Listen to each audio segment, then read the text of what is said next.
So for this project, we're going to build a contact form for the website that we'll be building, Blue Developer Directory. And it's a form that implements all the tags that we've talked about. We have the input tags, text tags, we have the radio buttons, drop down, and checkboxes, and of course the button. And this is going to be part of the main site that we'll be building in Section 5. In Section 5 I want to talk about CSS more in depth using external style sheets and so forth. So what we're going to do now is, if you go into the Section 4 project files, you'll see a done folder and a parts folder. And the contact form done.html is this here that you see here.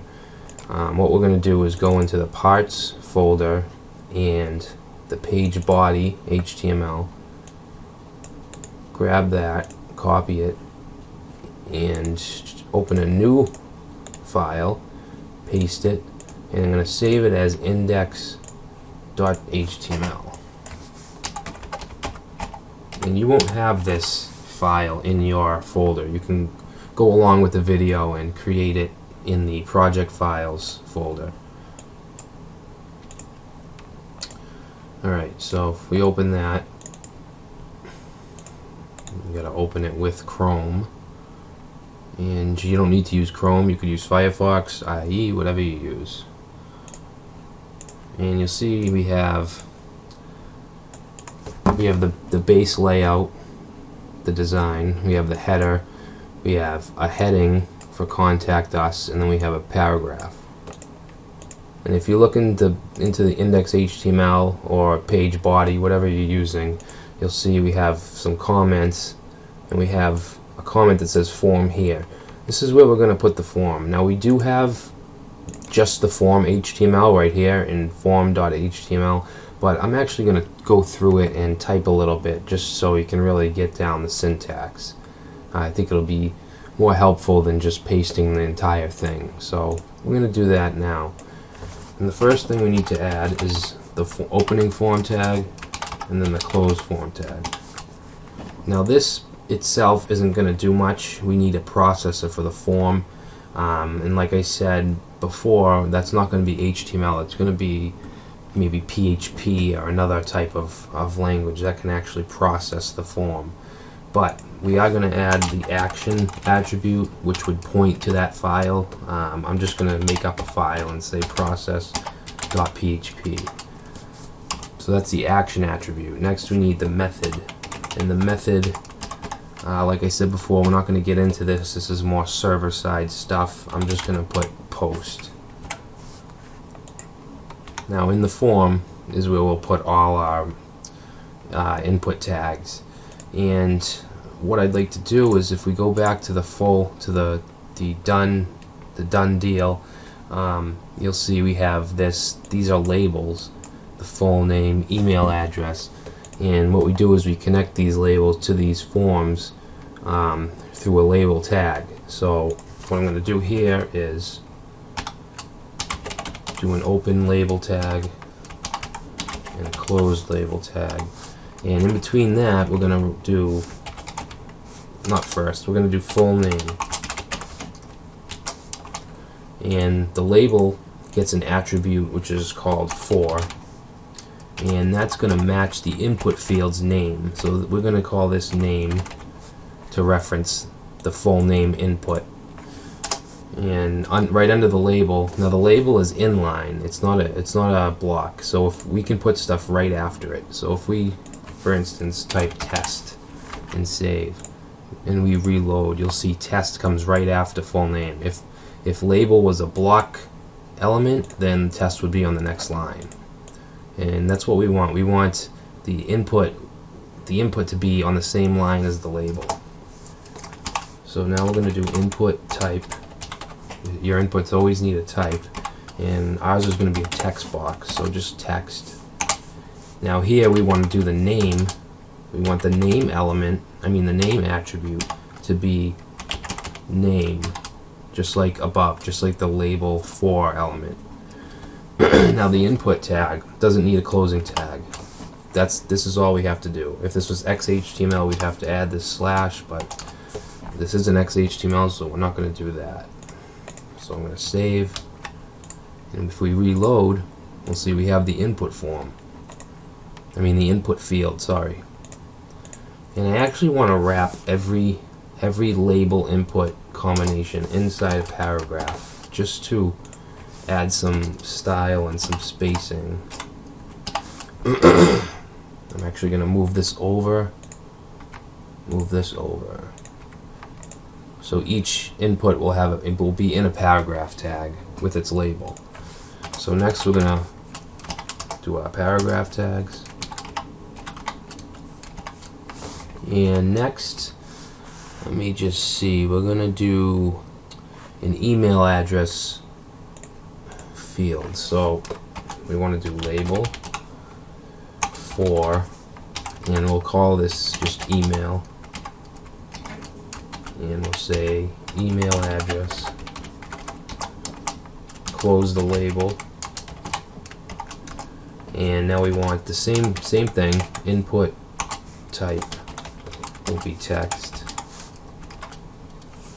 and name will match the label and be email. Now you can do some validation. That we can do validation with JavaScript, and we can actually do validation using HTML5, but we're not going to look at that in this section. We're going to do that in a later chapter. So this isn't, we're not going to validate our fields. It's just going to, we just want to display the form for now.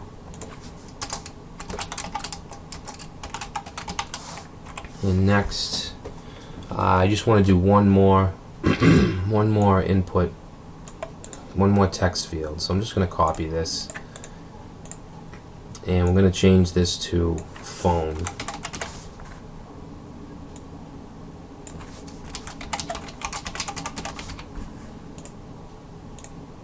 And it's going to be text and phone.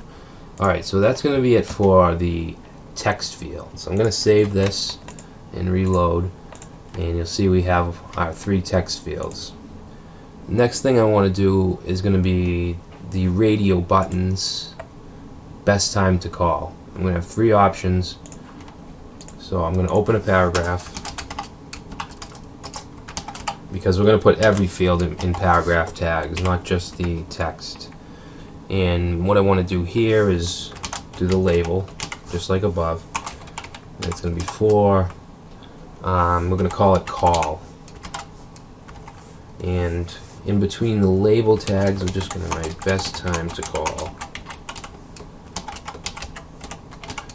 Depending on what editor you have, like for instance Dreamweaver, if you open a label tag and then you type in the whatever in between, and then you start to close it, it'll actually put the label tag there for you, because it saw that you opened the tag, so it'll actually close it automatically.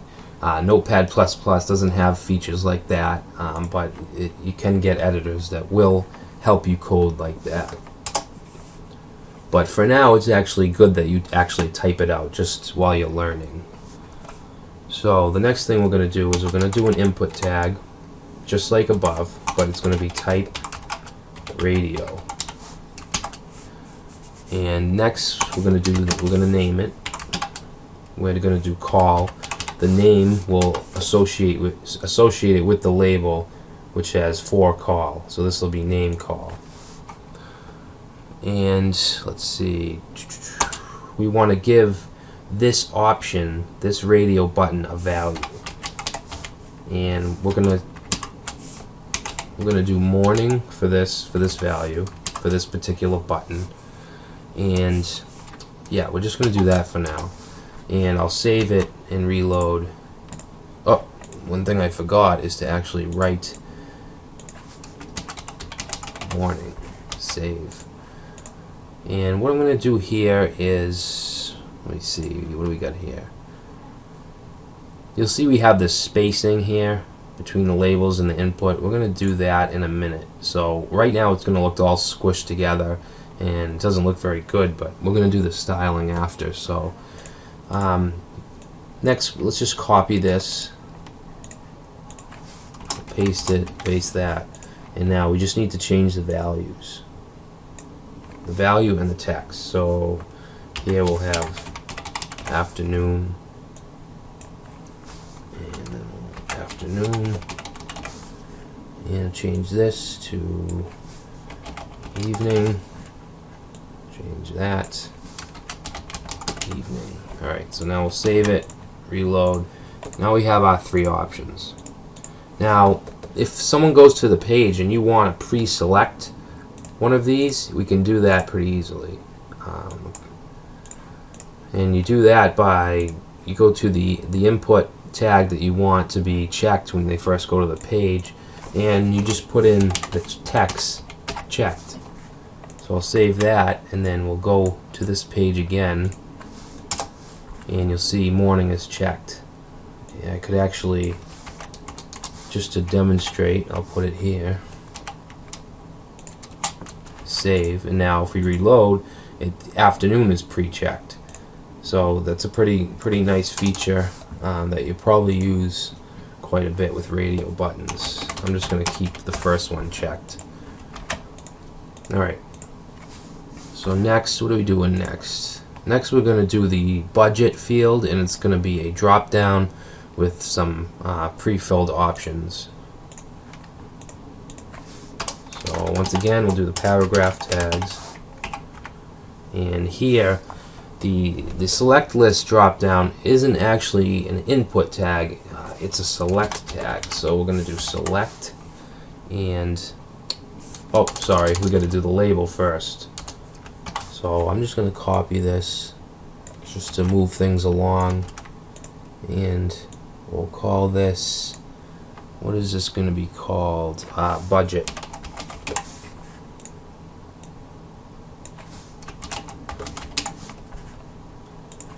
So now we can do our select, and we're going to do select type.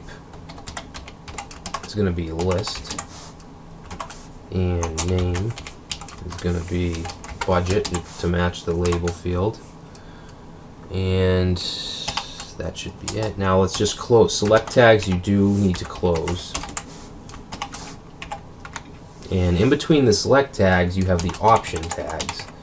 And for the option, we're going to use a value attribute, and for this we're going to say 100 to 500.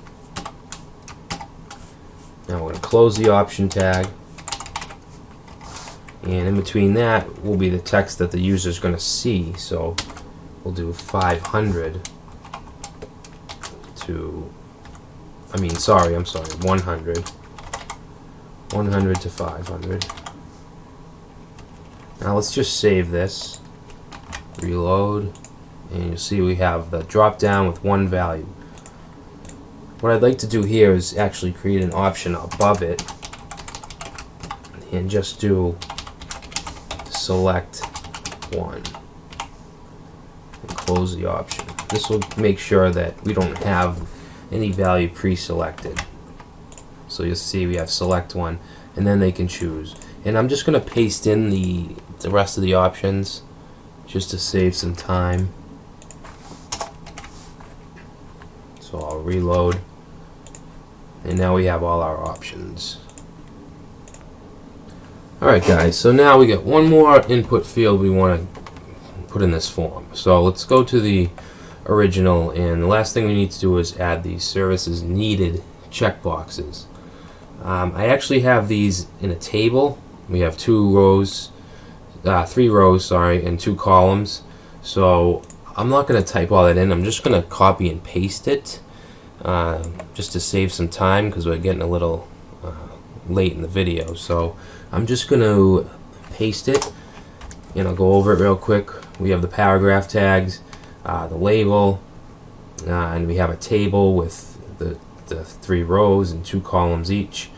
And inside the columns we just have an input with a type of checkbox. The name is services, which actually this shouldn't be call, this should be services. So now this label is attached to all these checkboxes, and then we have the value, and then the what the user sees. So that's, well, now we have to add the button. We have one more. We have the submit inquiry button, and I'm going to, hold on a second, where'd that paragraph come from? All right, so I'm just going to do a new set of paragraphs, and we're going to add the button, which is an input. It's going to be input type, and it's going to be submit. And the name, I'm just going to say submit. Now, we want to put a value here because the value is what you'll see, this submit inquiry. First of all, let me go over to our page, and let's do value equals, we'll just say submit form.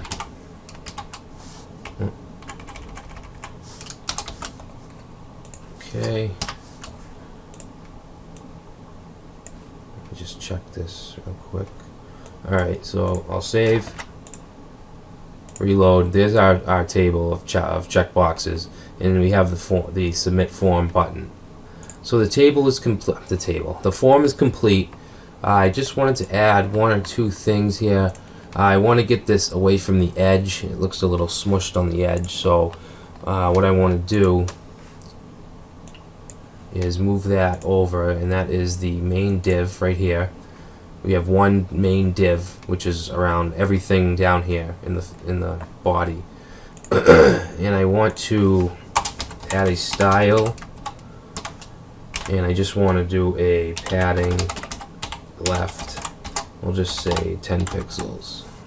Save, reload, and now it's not up against the edge. The next thing I want to do with style is to move this. I want the labels to all be the same length, because these input boxes, they should all line up. This doesn't look very good. So what I'm going to do is do some styling in the head section. I believe I did this in an earlier chapter.